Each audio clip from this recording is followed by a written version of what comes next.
Hi, everybody, and welcome to a continuation of the first lecture that we had in discrete math. Let's review a couple of things quickly. A proposition is simple if it is not composed of two or more other propositions. Here's the proposition P. I am 8 feet tall. Here's the proposition Q. 50 cents equals half a dollar. Each of these propositions is simple. They are not composed of two or more other propositions. So both of these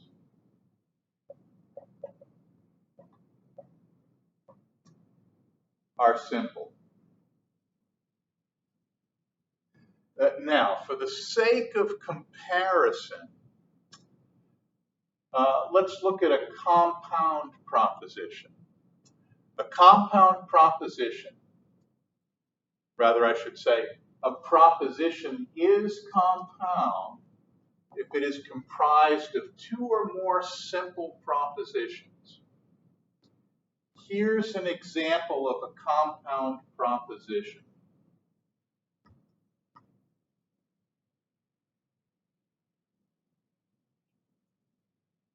I am 8 feet tall, or 50 cents equals half a dollar. This compound proposition is made up of two simple propositions. The proposition P, I am 8 feet tall, and the proposition Q, 50 cents equals half a dollar. So this is a compound proposition.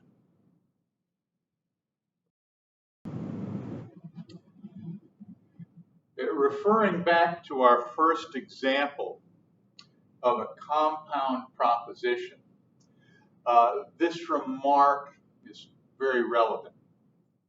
Typically, the simple propositions that comprise a compound proposition are joined by connectives. So let's look at our first example of a compound proposition.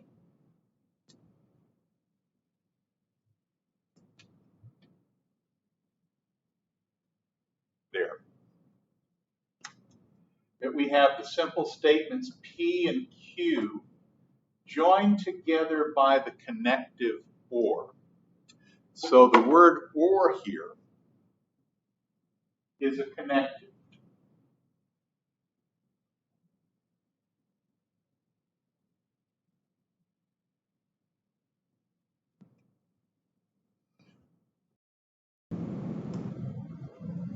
The first type of connective that we're going to look at is what's called a disjunction. And a disjunction is characterized by the word or. A disjunction connects two propositions using the word or. And here's an example. Let's say that I've damaged somebody's car. I say, I will repair the damage to your satisfaction, or I will replace it with a new one. So I'll replace the damage to their car to their satisfaction, or I'll replace the car with a new one. Now, let me ask you this. Under what conditions is the owner of the car going to be satisfied? Let's say that the first simple proposition is true, but the second simple proposition is not true. So I repair the damage to their car to their satisfaction, but I don't replace their car with a new one. Are they satisfied? Absolutely. I repaired the damage to their car to their satisfaction. So if the first simple proposition is true and the second one isn't, they're satisfied. Now, suppose the first simple proposition is false, but the second simple proposition is true. In other words, I don't repair the damage to their car to their satisfaction, but I buy them a brand new car just like it. Are they going to be satisfied? Yeah, maybe they had 30,000, 50,000 miles on the car that I damaged. And now they have a brand new car for free. So if the first proposition is false and the second proposition is true, the person's going to be satisfied. And regardless of which of these courses I take, the person who owns the car is not going to call me a liar. They're going to be very satisfied with the arrangement.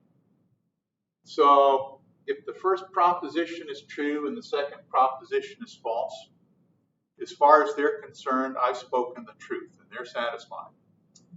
If the first proposition is false and the second proposition is true, as far as they're concerned, I've spoken the truth and they're satisfied. Now, suppose both propositions are true. I repair the damage to their car to their satisfaction. And because I'm such a nice guy, I go out and I also buy them a new car. So who knows? Maybe they'll keep the new car and give the repaired old car to one of their grandkids or something like that. Now, if both propositions are true, is the car owner satisfied? You bet. If both propositions are true, as far as the owner of the car is concerned, have I spoken the truth? Absolutely. So with a disjunction, the disjunction is considered true if either one of the simple propositions is true, or if both of the simple propositions are true. So far, in every case, this compound proposition, this disjunction, has been true. But there's one case that we haven't considered yet. I damage this person's car, and I tell them, I will repair the damage to your car to your satisfaction, or I will replace it with a new one. I tell them that, but I don't do either one. I'm such a stinker. I don't repair the damage to their car, and I don't replace it with a new one. Is the car owner satisfied? No. As far as the car owner is concerned, have I lied? Absolutely. So we've just considered all situations involving a disjunction. If either proposition is true and the other one is false, the disjunction is true. If both propositions are true, the disjunction is true. The only way that a disjunction, an or statement, can be true is if both propositions are false. And this is a special case with a disjunction that we want to remember.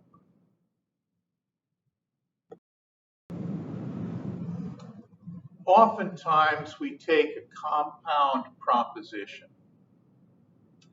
and we write it symbolically. we represent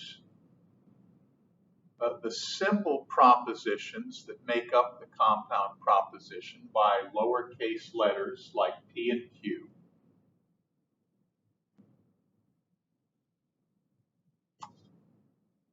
And we have logic symbols for the connectives that join the simple statements.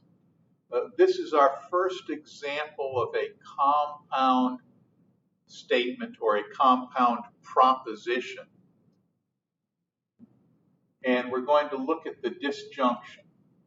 The disjunction of propositions P and Q is written this way. P or Q. This thing that sort of looks like a V, logically this means or. So the way we write the statement P or Q symbolically is this way. And there's a special case for disjunctions that we want to remember. This is a biggie right here. So don't let this slip by.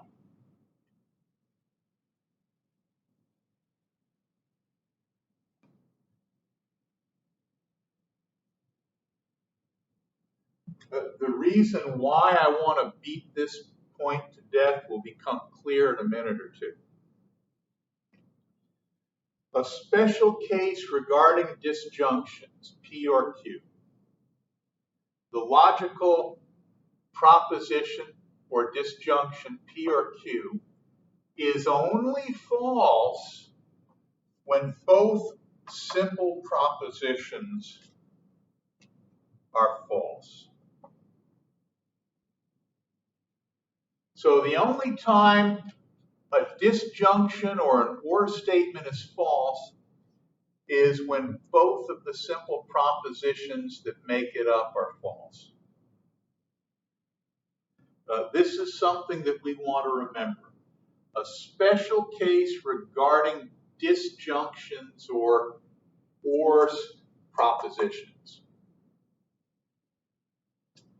Now I'm going to define something called a truth table. And I'll give the definition and I'll follow it up with an example. The truth table of a compound proposition is a table that displays the truth value of the proposition for each combination of truth values of the simple propositions that comprise the compound proposition.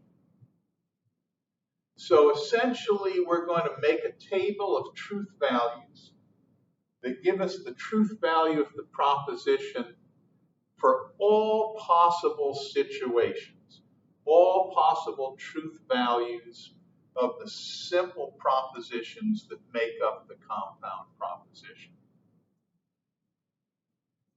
And this still may not make a whole lot of sense, so let's make a truth table for the disjunction.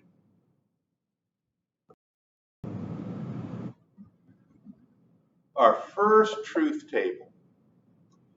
These truth tables are going to be important. There are about 5 of them that we need to know. But there's a trick to memorizing the 5 basic truth tables. And we're about to see it here. Now, this truth table is supposed to give us the truth values of this proposition for every possible combination of truth values of the 2 simple statements that make it up. So our table is going to have a row for each different combination of truth values of P and Q. So I'll put a header here.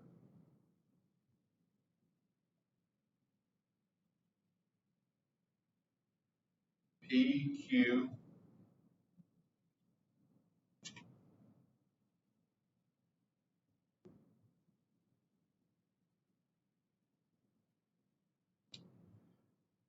and there is a systematic way of filling this table out. All truth tables of a disjunction are created the same way so that we can look at one and instantly tell what it is. Now here's the way our author does it. They start out here and they say, okay, the simple proposition P could be true. And if P is true, Q could either be true or Q could be false. So P can be true and Q can be true. Or P can be true and Q can be false. These two cases cover all the possibilities when P is true. But now it might be the case that P is false. So suppose that P is false. If P is false, Q could be true or Q could be false. So if P is false, Q can be true, or if P is false, Q can be false also. This exhausts all possible combinations of truth values of the simple statements P and Q. So when we construct a truth table involving a compound statement that's made up of two simple statements, this part of the truth table always looks the same way. We always do this the same way. This is our systematic method of generating every possible combination of truth values of the simple statements P and Q exactly once. Every possible combination of truth values of P and Q is accounted for here and is accounted for exactly once. There are no duplicates here. So whenever we make a truth table for two simple statements, this is how we start out. And you might notice on the outside, two trues and two falses. And on the inside, it alternates true, false, true, false. This is always the way we make up a truth table for a compound proposition made up of two simple propositions. This part of the truth table always looks like this. Sometimes we praise people who are free thinkers and want to do things their own way. But some things just have to be done the same by everybody. Think about if automobile manufacturers were free thinkers. One manufacturer might put the brake on the floor in front of the driver. Another manufacturer might put the brake in the glove compartment. Another manufacturer might put the brake in the back seat behind the driver. It would be hard to make the transition driving one car to another if automobile manufacturers did something like that. There are just some things that have to be done uniformly by everybody. And the truth tables are that kind of thing. Everybody who does the truth tables does them this way.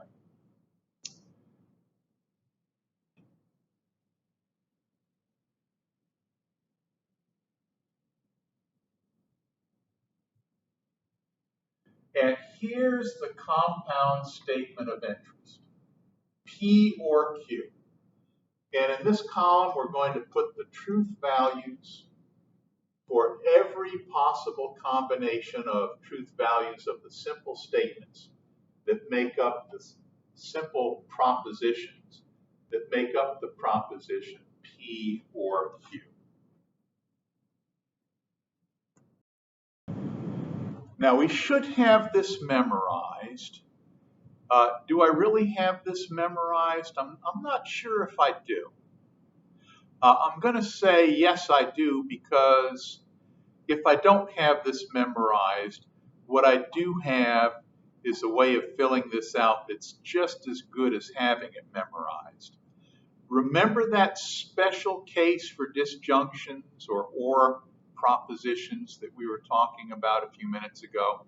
That special case, an or proposition or a disjunction is only false when what? When both of the simple statements that make it up are false, right? So to construct this truth table, I go to my special case. If both P and Q are false, then the disjunction P or Q is false. And this is a special case. This is the only time when a disjunction or an or proposition is false. In all other cases, the or statement or the disjunction is true. So how do I fill out this table? I go to my special case and I say, this is an or statement. The only time it's false is when both of the simple propositions that make it up are false. All of the other times, it's true.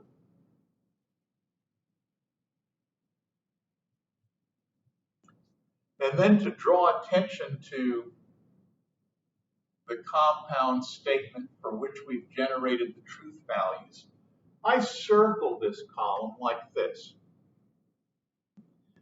This is my truth table for a disjunction P or Q.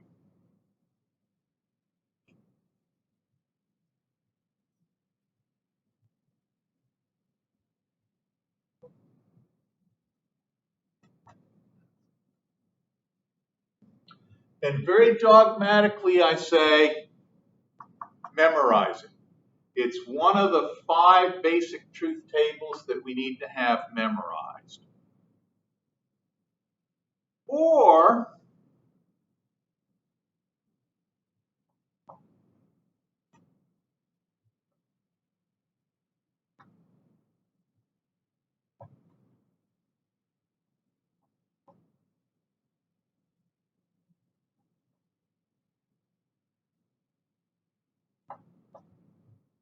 we can just know the special case.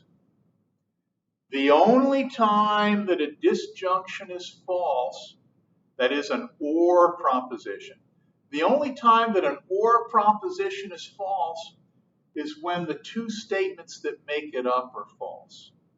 It's true all the other cases. So do I have this truth table memorized? I guess so. I have it as good as memorized because I know the special case. The special case is when both simple propositions are false, then the compound proposition is false. And this is the only time that it's false. It's true all the other times. So, yeah, I'll say I have this table memorized. Maybe I don't really know the appearance. Maybe I do. I don't know. I haven't really tested myself. But the one thing I know is an or proposition or a disjunction. The only time it's false is when both simple statements that make it up are false. It's true all the other times. And if we know that, then we've pretty much got this table memorized.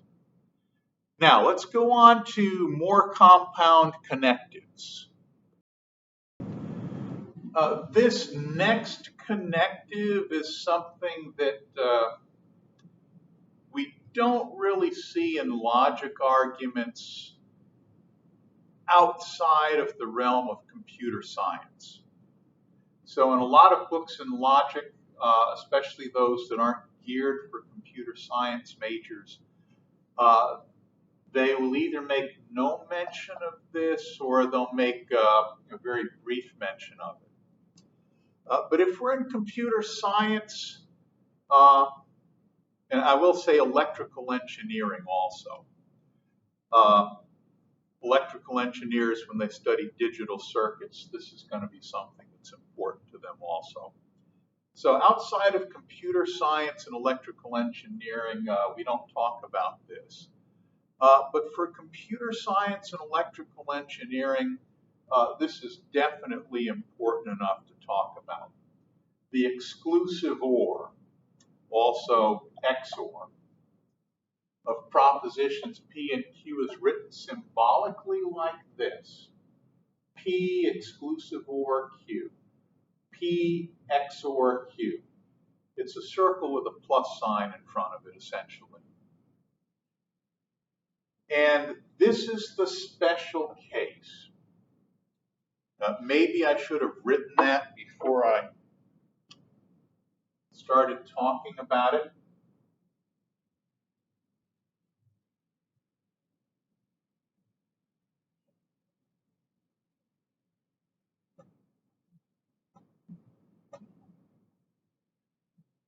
For an exclusive OR, this is the special case.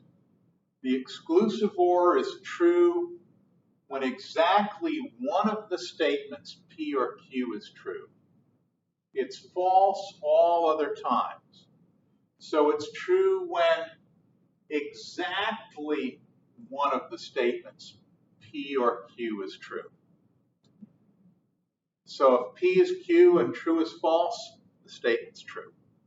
If P is false and Q is true, the statement's true. If both P and Q are true, the statement is false. If neither P or Q are true, the statement is false. Let's make a truth table for P XOR Q.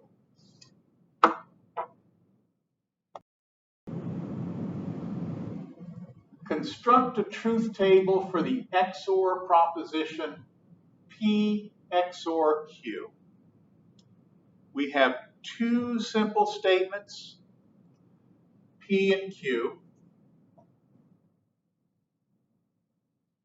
So the first thing we do is we write down all of the possible combinations of truth values of the simple propositions P and Q. If P is true, Q can either be true or Q can be false.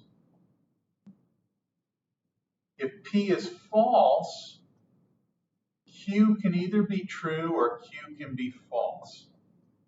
So on the outside we have true, true, false, false.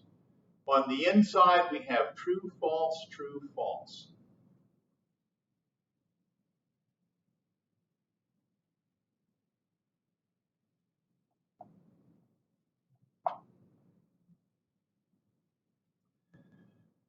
Now, do I have this table memorized? I don't know. Maybe I do, maybe I don't. If I don't have it memorized, I do something that's as good as memorizing it. I know the special case.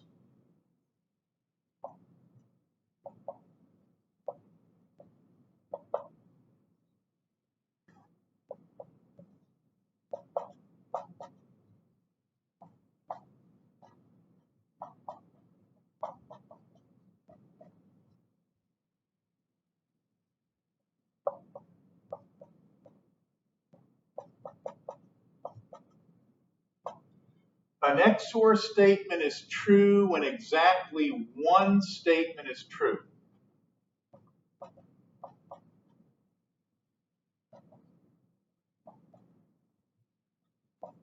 And all the other times it's false. So I'm looking for my special case or cases when exactly one of the two simple propositions. You know what? Get used to hearing me use the word statement synonymously with proposition. I think this habit is too deeply ingrained for me to stop using the word statement. So I will use the word statement and proposition interchangeably from now on, and they do mean the same thing. Our author uses proposition, most people use statements, but in the context of logic, they mean exactly the same thing. So the XOR is true when exactly one of the statements or one of the propositions is true. And this is such a case. Exactly one is true. This is another case. Exactly one of the statements is true. And these are the only two cases when exactly one of the statements is true. All of the other times, this is going to be false.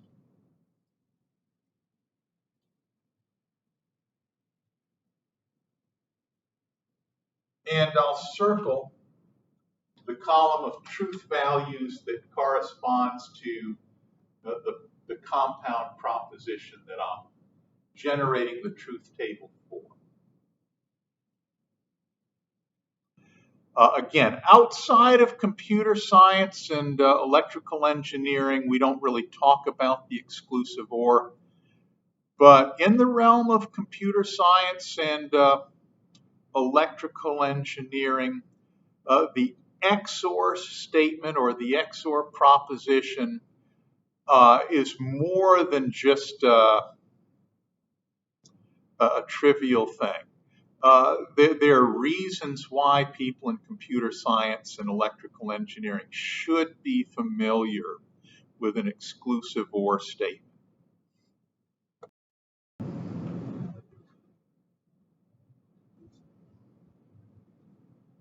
Okay? Another kind of connective is called a conjunction. The conjunction of statements P and Q is denoted this way. P and Q. This symbol denoting conjunction is pretty much an upside down V. The statement P conjunction Q is most often read P and Q. 95% of the time, 98% of the time, when we see this, we read it and say P and Q. It can be interpreted slightly differently. We could read this statement and say P but Q, or to a much lesser extent, P although Q. Most of the time, this is really how we read it. Here's an example. Jimmy works full-time, and Jimmy is a full-time student. P and Q.